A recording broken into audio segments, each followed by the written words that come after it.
guys, welcome back to my YouTube channel. ඉතින් මම මුලින්ම ඔයාලා හැමෝටම wish කරනවා wish you a merry Christmas කියලා.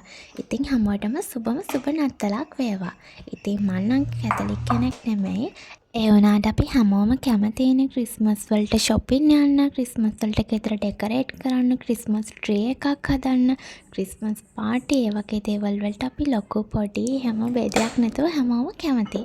ඉතින් මාත් හිතුවා මේ පාර ක්‍රිස්මස් tree එකක් හදන්න. හැබැයි වෙනද හදන විදිහට නෙමෙයි, වෙනස්ම විදිහකට අලුත් අයිඩියා එකක් අරන් තමයි අද මම ආවේ.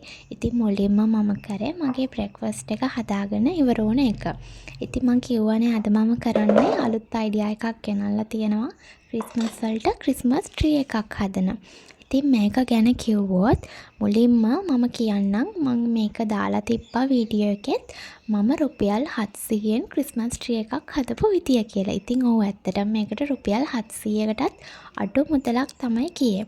ඉතින් මේ වගේ ගානකින් මේ වගේ ක්‍රිස්මස් tree එකක් හදාගත්ත විදිය මම ගණන් ඒ දේවල් ඔක්කොමත් එක්ක හරියටම කියලා දෙන්නම්. ඉතින් ගොඩක් අය ක්‍රිස්මස් tree එකක් හදන්න කොහොමද කියලා අහුවොත් ක්‍රිස්මස් tree එකක් එක්ක shop එකකින් ගෙනල්ලා ornaments ගෙනල්ලා decorate කරනවා.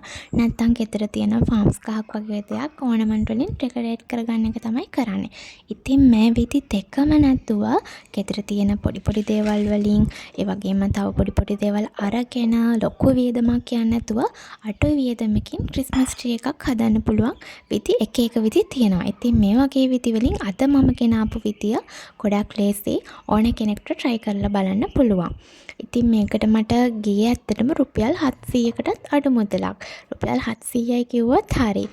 ඉතින් මේ අයිඩියා එක පොඩි ළමයෙක්ට උනත් try කරලා බලන්න පුළුවන්. එයා ඩෙකොරේෂන් වලට ආස කෙනෙක්ට ඒ වගේම මේ දවස්වල ක්‍රිස්මස් tree එකක් ඇත්තටම shop එකකින් ගන්න ගියත් ලොකු ගාණක් යනවා. ගොඩක් ලොකු ගාණක් ඉස්සරටත් වැඩිය ගොඩක් ලොකු ගාණක් යනවා. ඉතින් ඒ විදිය නැතුව මම ගෙනාපු අයිඩියා එක ඔයාලට try කරලා බලන්න කියලා කියන කැමතියි.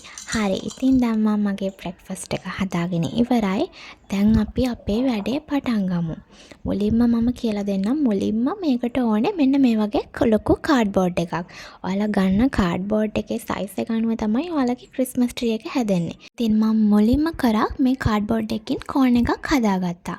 කෝන් එකක් හදන් ඔයාලට පුළුවන් මොකක් හරි ටේප් එකක් යූස් කරලා ඉතින් මේක ගැලවෙන්නේ නැති වෙන්න හොඳට අලව ගන්න. කෝන් එක අලව ගත්තට පස්සේ ඒක දැන් අපි බිම තියන්නත් ඕනේ ලෙවල් කරලා. ඒ නිසා මේ විදියට වටේට කපා ගත්තා. මේ තියෙන මං හදපු කෝන් එක. ඊට පස්සේ ඉතින් මම ගත්තා මේ වලින් දෙකක්. ඔයා මේවා ගොඩක් තියෙනවා නම් ඔයාලට පුළුවන් සාමාන්‍ය ගොඩක් උස්ස ක්‍රිස්මස් tree එකක් හදාගන්න. ඉතින් මං අද කියලා දෙන්නේ මේවා දෙකක් යූස් කරලා ක්‍රිස්මස් tree එකක් හදන විදිය.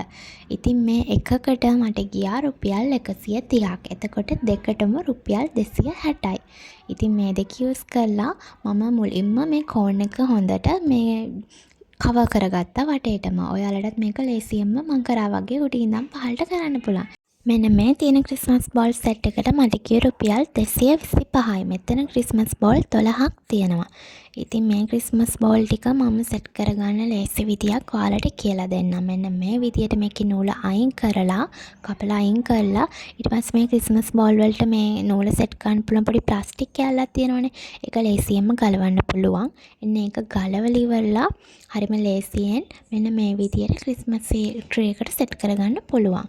ඉතින් මේ බෝල් ටිකත් සෙට් කරගත්තට පස්සේ මම ඊට පස්සේ ගත්තා රුපියල් 215කට මෙන්න මේ glitter star set එක. මෙතන glitter star 6ක් තියෙනවා. මේ ටිකත් එකින් එකට ගහට සෙට් කරාට පස්සේ එක gold color එක glitter star එකක් තිබ්බා. මම ඒක තියාගත්තා tree එකේ උඩම තරුව විදියට දාන්න. ඉතින් ඒකත් මං හරිම ලේසියෙන් මෙන්න මේ විදියට පෑන් බටයක් අරගෙන මේකට සෙට් කරලා උඩින් එතකොට කෙලින්ම රඳවලා තියාගන්න පුළුවන්. මෙන්න මේ විදියට සෙට් කරා. ඉතින් මේ තියෙන්නේ මම රුපියල් 700න් හදපු ක්‍රිස්මස් tree එක. මේකට මම බල්බ් වලක් දාලා ඊට පස්සේ මන්ට ඕන පොඩි ෂර්මික් අයිටම් ටිකක් තියලා මෙන්න මේ විදියට ලස්සනට ක්‍රිස්මස් tree එකක් රුපියල් 700ක් වියදම් කරලා ගෙදරදීම හදාගත්තා. මේ ක්‍රමය ඔයාලටත් try කරලා බලන්න පුළුවන්. ඉතින් අදට මගේ වීඩියෝ එක ඉවරයි. වීඩියෝ එක ගැන මොකද හිතෙන්නේ කියලා කමෙන්ට් එකක් දාන්න, subscribe කරන්න. ඊළඟ vlog එකෙන් හම්බෙමු.